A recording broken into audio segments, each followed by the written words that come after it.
E aí, pessoal, professor Pepeto Carneiro aqui, vamos falar sobre a administração científica do Frederick Taylor.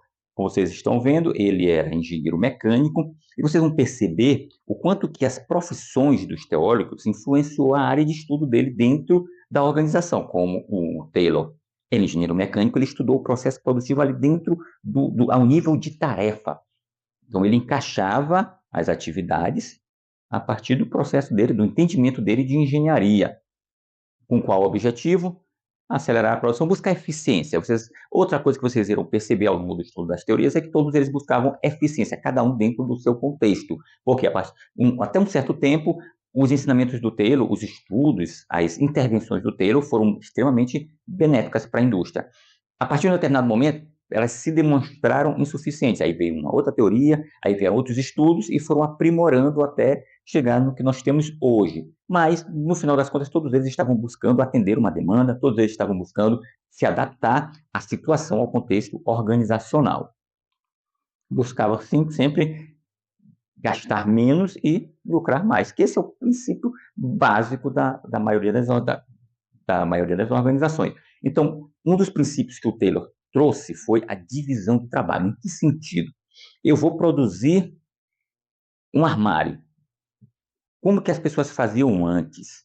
Eles tinham um cara que participava do processo de criação de todo o armário. Participava aqui do fundo, ele participava da parte de cima, da parte de baixo. Ele não era especialista em nada, ele era um generalista. Aí chegava outro cara para trabalhar, e um estava fazendo o armário, o outro estava fazendo o armário daquele outro lado, um ia explicando mais ou menos como é que funcionava, e não existia um padrão. Cada pessoa fazia da forma como bem entendia, da forma como achava que era melhor.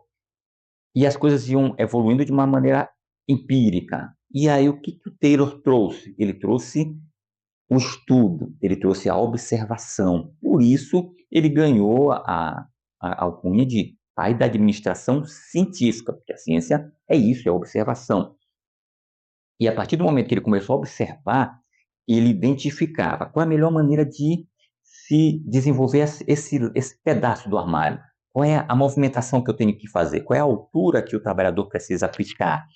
A partir disso, ele começou a separar os profissionais por perfil, identificando qual profissional tinha mais condições de desenvolver aquele pedaço do trabalho. Então, ele segmentou o trabalho em várias partes pequenas, simples, que não traziam grande complexidade para o trabalhador, porque na cabeça do Taylor, o trabalhador não trabalhava bem esse aspecto da complexidade, então ele trazia a simplicidade, trazia um manualzinho, por isso que a gente se fala que é prescritivo, ele trazia a receitinha pronta para o trabalhador apenas seguir aquela receita, assim como antigamente a gente comprava um computador, recebia, vinha lá um manual, assim como o manual de instruções que tem em qualquer equipamento que você compra.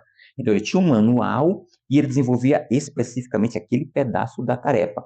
Então, eu vou fazer uma cadeira. Um era específico, um trabalhador fazia só a parte do braço, o outro fazia só ali o encosto, o outro fazia a parte do assento. Então, ele foi separando. Então, o cara era especialista em cada parte do trabalho e isso foi trazendo eficiência, porque as pessoas cada vez iam aprimorando mais a forma de desenvolver aquele trabalho, claro, sob a supervisão do detalhamento que era especificado na produção. Não é, o trabalhador não tinha essa autonomia de ele informar como que seria a melhor maneira. Isso tudo tinha que vir da cabeça de obra. Por isso que tem o termo mão de obra, que é a pessoa que só faz, e tem a cabeça de obra, que é a pessoa que pensa no que será feito. Então, ele fragmentou em etapas menores, em etapas simples, e isso tornou as tarefas repetitivas e mecanizadas, porque a pessoa tinha que fazer exatamente aquele movimento, repetindo o tempo todo aquele movimento. Era aquela forma de cortar, era aquela forma de manipular, era aquela forma de dobrar. Tudo tinha que ser feito o tempo todo da mesma forma. Então, ele transformou os trabalhadores, de certa forma, em robôs.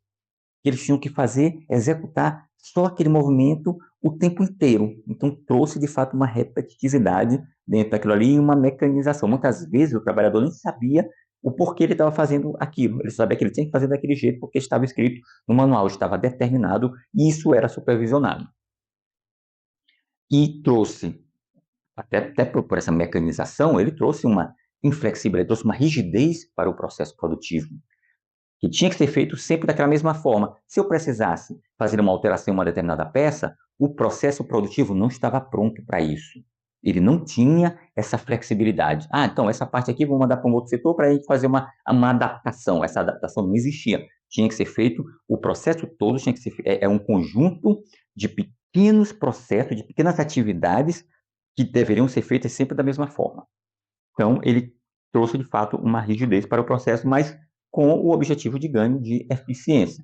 Ele controlava o tempo, porque ele chegou a um número, ele fazia uma combinação. Eu sei qual é a tarefa, pequeno fragmento do processo que precisa ser feito, eu sei qual é o perfil de trabalhador que vai desempenhar melhor aquele trabalho, e eu tenho uma média de tempo, uma referência de tempo que aquela pessoa consegue fazer aquele trabalho.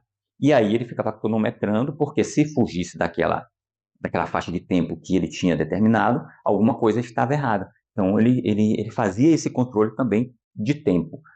E aí tinha que ter um supervisor, até o próprio supervisor, ele identificava se a forma como estava sendo feito era a forma correta dentro do tempo esperado. Então tinha uma supervisão rígida em cima do trabalhador e tinham técnicas de manuseio, porque o Taylor também estudava qual é a melhor maneira de eu segurar, qual é a melhor maneira de eu virar, qual é a melhor maneira de organizar aqui a peça para que eu consiga fazer um trabalho mais eficiente, um trabalho mais rápido, mais ágil.